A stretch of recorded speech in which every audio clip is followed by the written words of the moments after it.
up? It's Renee and welcome back to my channel. Today I'm going to be teaching you guys how to look like a snack. I look so delicious right now. I'm going to be teaching you guys how to achieve this maggot infected skin areas. It's super fun, super easy, perfect for Halloween. So if you want to know how I'm going to get this look, please keep on watching.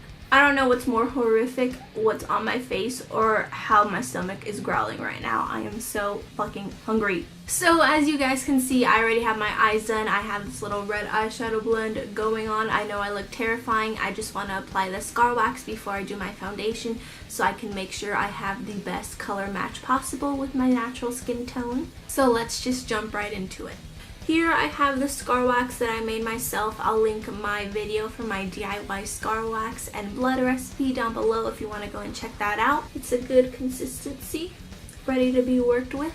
And I think I'm going to want this bug infested wound to kind of go on my cheek, maybe a little something something over here, but mostly right here. So let me zoom you guys in and we'll begin. Ooh, I can rhyme. So what I'm going to do is just apply a little bit of liquid latex right here to hold down the scar wax. You just need a little thin layer, nothing too fancy. And before it dries, I'm just going to take a good chunk of the scar wax that I kind of flattened into a little patty thing and set it right over and just push it down. It looks like I have another face growing on my face. So now that it's stuck to my face, I'm just going to take some Vaseline on my finger and start blending out those edges, just really melting them into the skin. The Vaseline definitely helps not get the scar wax all over your finger and melt it in. It melts like butter. And while I am blending away the edges, I do want to keep most of the scar wax piled up right here because we are going to be taking away from it. So we want to make sure we have enough right there in the center. Now that the edges are pretty blent in, it's time to start adding some texture and some little trypophobia holes. Ooh, I hate those. My cheek looks so weird. What the heck? I'm using this little empty eyeliner casing that has a nice size hole opening in the front to add the little holes into my skin. Oh yeah.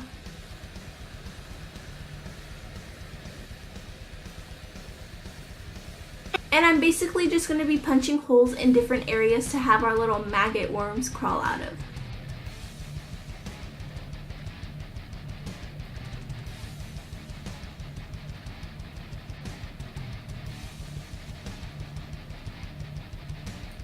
Aside from making the holes, I'm also going to be taking this little spatula thing, this is like a lifesaver, and start dragging it into the skin, kind of creating a little muscle texture. I'm kind of just like indenting it and then dragging it side to side. Now this looks pretty disgusting.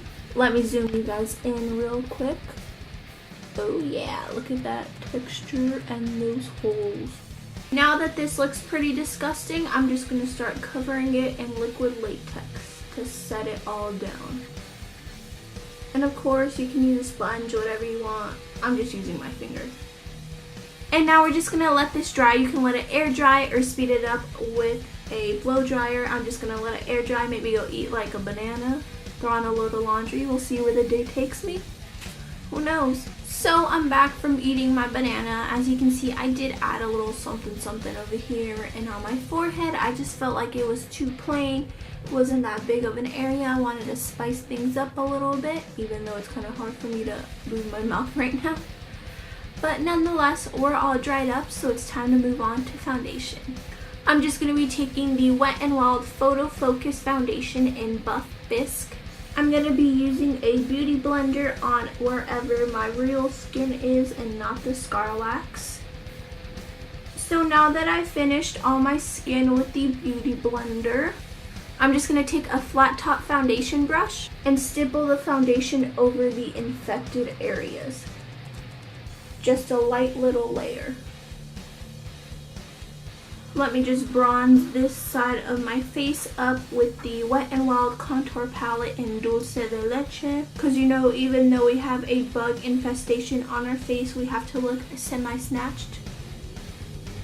Now for the infected part, I'm just going to take some brown cream paint, a very light layer of it, and just start dabbing it over all of it.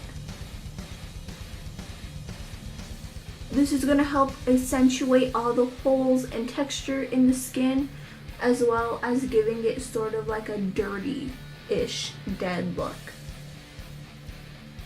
And I'm just continuing patting it on, as well as blending it out into my actual skin. I'm then going to continue that same dabbing motion, but with a water activated red face paint to kind of create some irritation in the skin. And then with some black face paint on a small little brush, I'm going to go ahead and start marking where I put all those little holes.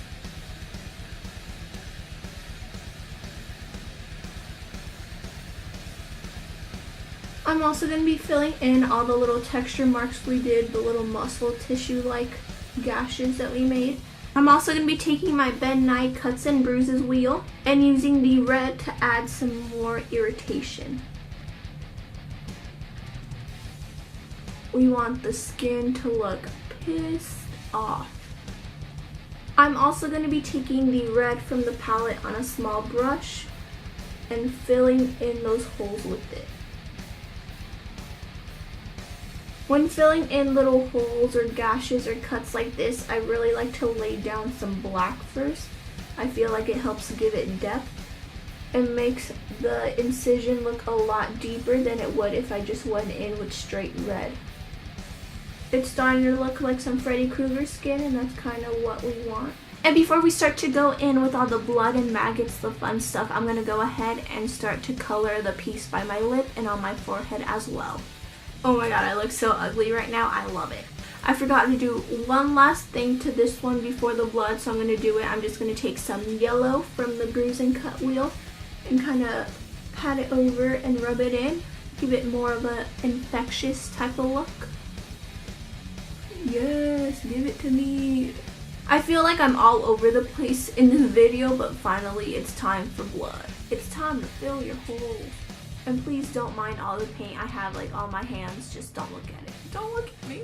I'm just going to be taking some of my Renee stage blood and filling my holes with it. Yes. Just a quick little dab into it and dab around the hole. Filling up these texture spots as well.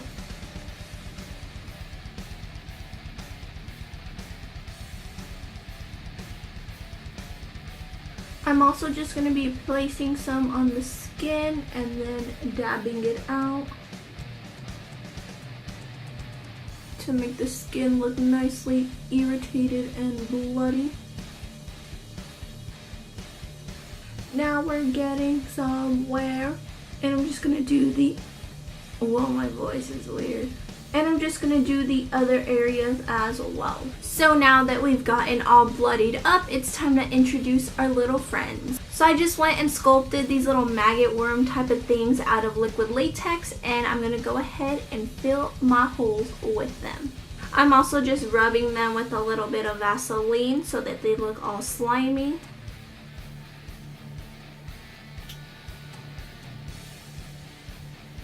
And there we go. Maggot number 1 is in place. And I don't really have a method for putting these on. I'm just sticking them wherever they'll go.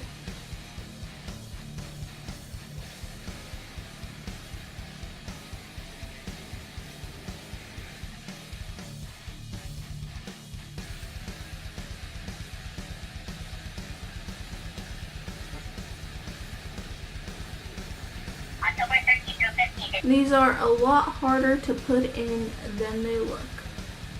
I'll tell you that. Because they just like to pop out of nowhere. Okay, I think these two areas are done. being maggotized. Well, don't we just look delicious right now? So there you have it, guys. This is about it for my little maggot infected skin. I hope you guys enjoyed it. Thank you so much for watching. If you liked this video, if you like me, don't forget to like, comment, and subscribe to keep up with my channel, as well as follow me on my other social medias. And I cannot wait to see you guys in my next video. Check you later. When I talk, it feels like I'm gonna swallow this.